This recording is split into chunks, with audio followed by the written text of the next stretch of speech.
through all the issues that were on the table and get to this moment. We know that this has been very difficult for students and families. Our goal throughout this entire process was to both get our students back to in-person learning as quickly as possible and prevent work disruptions for the rest of the school year. Now, I want to make sure that parents understand we heard you. We're not standing here making this announcement without the parent activism, the parent voices, the parent demands that we heard. And I want you to know that for myself, and I believe that I speak for CEO Martinez, we will never, never not have you at the table with us. It's been extremely helpful to hear from you. The calls, the emails, the text messages, the petition, all the other things that parents have done over this difficult few days to make sure that their voices were heard. I encourage you, keep going. We need you at the table always. Some will ask who won and who lost. No one wins when our students are out of the place where they can learn the best and where they're safest. After being out of school for 4 days in a row, I'm sure many students will be excited to get back into the classroom with their teachers and peers, and their parents and guardians can now breathe a much-deserved sigh of relief. I know that there are hardships that people endure through this process, and we've got to make sure that we are understanding that and doing everything that we can support you to get over these difficult days. This most recent fight, if you want to call it that we have been in is a fight for access to in-person learning. Learning that is far superior to the remote programming our students had to endure for far too long last year. Let me remind you, when we were all remote before, we lost contact with 100,000 children. That's nearly a third of our CPS school population, a third. When we were all remote before, parents and guardians lost their jobs because they were having to monitor their children at home. No parent should be forced to make the choice between earning an income to take care of their family or being home to monitor their kids on remote learning. That's a choice we should never force parents into, absent an emergency that did not manifest itself this time. Think about who our kids are. Over 70% of our kids qualify for free and reduced lunch. That means they come from poor and working class families. Families with adults who sometimes are working multiple jobs to keep the family afloat.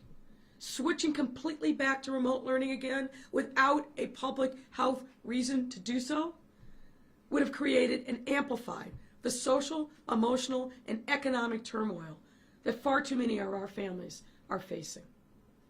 We can never forget the impact on the lives of our children and their families. They must always be front and center. Every decision has to be made with them at the forefront. There are many people to thank for getting us to this moment. And I want to thank, first and foremost, CPS CEO Pedro Martinez. He and his team have done yeoman's work and been steadfast partners in making sure that we focus on getting our children back to in-person learning. Thanks is also due to CDPH Commissioner Allison Arwady and her team, who would provide the science and the data to make sure that we were making informed decisions that recognize, of course, the surge in Omicron, but didn't abandon the science in the midst of a pandemic and a lot of misinformation that was being spread. So thank you, Dr. Arwady. I'd also like to thank those in our school community, not only for their patience, but for making their voices heard throughout this process. I can't thank the parents enough. Thank you. Thank you for being steadfast. Thank you for being resolute. Thank you for being relentless. And last but absolutely not least, I want to thank the families throughout the CPS ecosystem who have really stood up. I want to thank all the people in the community who help support these families. And I want to thank the teachers. I said this before and I believe it to be true. Teachers are so important to who our young people become. They have such an influence over their development. I know that to be true from my own experience. Teachers in our system love their students. That's why they became teachers in the first place. That's why they stay teachers. That's not what this was about. We love our teachers. We continue to support our teachers and do everything we can because they go above and beyond to support the students and their families, and we can never lose sight of that reality. They're very, very important to the health and well-being of our children. I want to just close by saying this. As long as I am mayor, I will never, ever not be on the side of families and their children. And let me say that in the affirmative. I will always be on the side of our children and their families. I was you when I was a kid growing up in my public school. I needed my school. My school made a difference in my life. I'm not standing here today without the support that I received from so many teachers along the way, so many people who reached out their hand to me. We didn't have much, but I knew, because my parents knew, that education was a great equalizer, and I'm living proof of that. And I want to make sure that we're providing the same kind of opportunities for learning and nurturing and growth for every single student in our system, regardless of their circumstances, regardless of zip code. We owe them that. And I want you to know that I am committed to making sure that we run through walls to make sure that you have access to great quality education in a safe and nurturing environment. With that, I'll now turn it over to CEO Martinez, who can tell you a little bit about things from his perspective. CEO Martinez.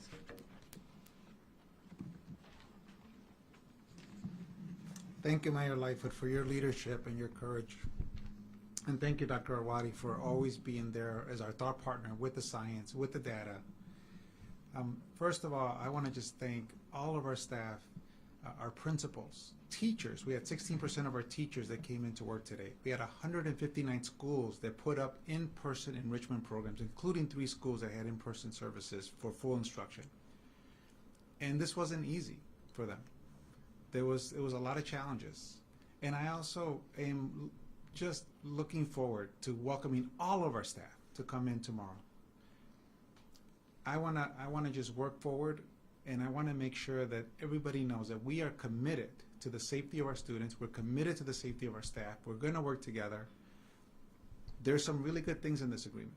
There's some really good things that are going to continue to strengthen and build on the procedures and on the safety protocols that we put in place. Expanded testing, having a stronger effort around supporting our schools, whether it's contact tracing, the additional investments in PP&E, the fact that even people from the silence came finally to support us with additional resources for testing. So going forward, again, I want to thank all of our staff who have stuck with us. As the mayor said, we cannot do this without our families. If there is a lesson, and I heard this loud and clear, families have to be at the table. Families have to have a voice, especially as we move forward. I commit to you right now that that is what's going to happen. Every key decision we make, parents will be at the table. My principals will be at the table, as well as our other staff. So again, I'm excited. Families, again, tomorrow, classes are still canceled. Staff will be working from our buildings. Wednesday, all children will be embraced and welcome to come in person. Tomorrow, there's still enrichment programs at individual schools. Again, parents, please, as always, make sure that you're constantly listening for your school's call. But again, overall, classes are canceled tomorrow, and we are excited to welcome our children on Wednesday. Thank you.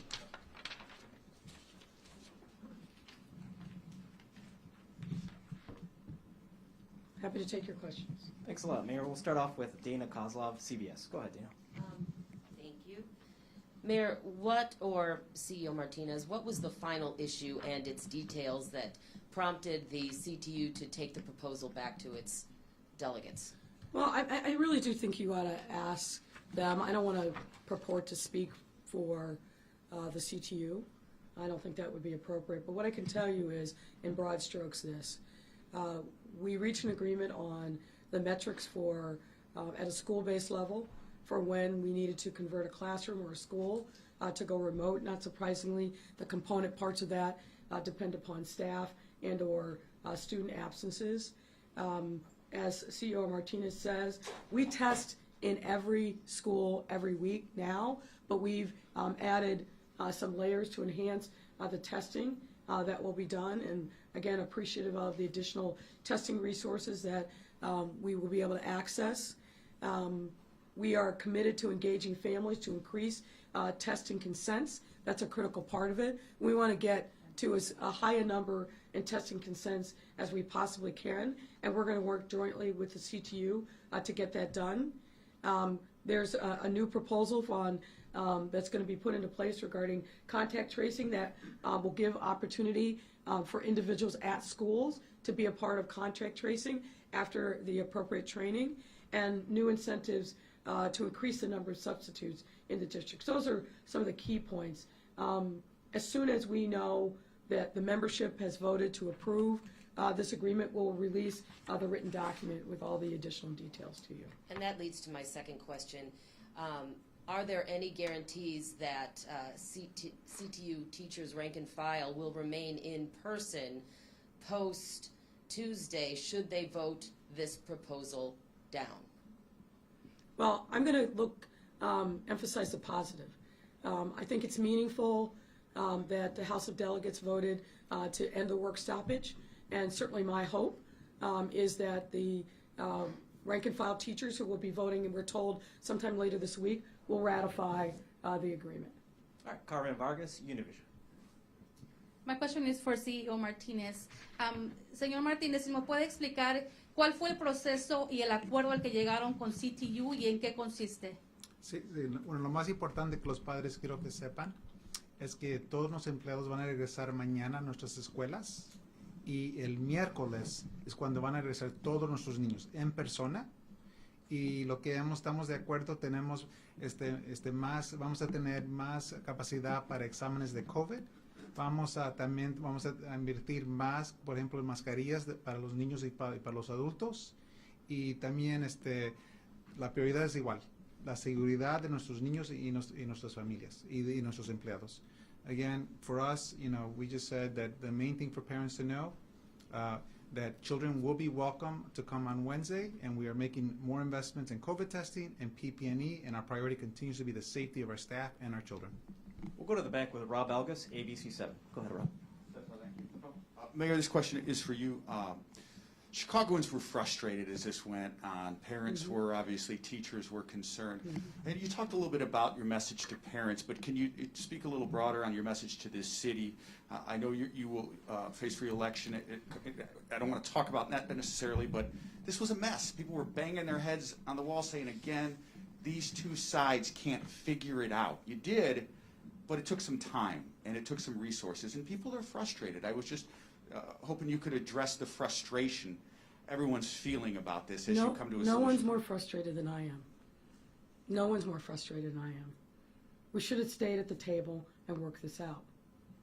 That's why I said early on, enough is enough, and drew the line. This was not necessary to happen. And I'm glad that we're hopefully putting this behind us and looking forward, but there does come a point where enough is enough. 3 work stoppages in 3 years, of course people are frustrated. Why wouldn't they be? But I'm hopeful that this is the end, at least for this school year. So the agreement that we have proposed takes us through the end of summer school, and I'm hopeful that we will have a stable, uneventful rest of the school year. But I absolutely understand the frustration.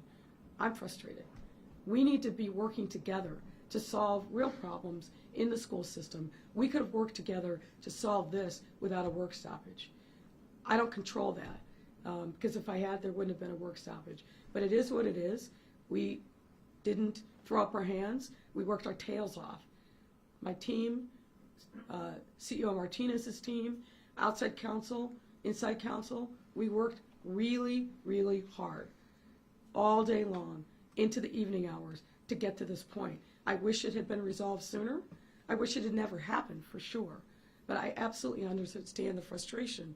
But my job, once something like this happens, is to get to a resolution as quickly as we can and do it in a way that has fidelity to what we were hearing from our parents and our students, and fidelity to the public health science, but also fidelity to our own experience with remote learning and what we know and the harm that it caused way too many kids. We were just starting to really see some recovery from those 100,000 kids that were disengaged. This set us back, but no obstacle is insurmountable. I'm convinced of that. But we've got to stay focused on what's most important, and that's our kids being in person in the safest place for them, even in the middle of a pandemic, because of all the supports that we put in for COVID mitigations, the masking, the social distancing, the partitions, the hand sanitizers, the real emphasis on making sure that we're doing the right things in those classrooms every single day. That's why schools are safer. That's why. And we can't lose sight of that. The data tells us that. The studies tell us that of our own system, of the Archdiocese system, those schools are in the same neighborhoods as our schools are. That is not in dispute, and hopefully we put that issue behind us once and for all. I want to see us get back to what our primary function is, which is to teach our kids and model the kind of example that we want them to follow. The 16% that Pedro talked about, the teachers who went to school, Mm-hmm. does that number surprise you? Did you think it would be more or fewer? I just thought I'd ask your reaction to that. Look, what I'll say about this is, you can do the research on the history of who follows the union and who doesn't, and what the percentages are. So I think a statement was made by those teachers. I'll leave it at that. And I thank them for making that statement. I thank them for stepping up and doing the right thing for the families that need them most. These are really tough times. We've been through a hell of a lot in almost 2 years of COVID, an economic meltdown, civil unrest, increased violence. This has been a really hard, stressful, and traumatic time on all of us, and it falls heavily on our children and vulnerable families. The thing we need to do is unite to support them, because they need us. That's what we need to be focused on. That's a wrap, Mayor. Thank you very much. Thank you, everyone. Thank you, everyone.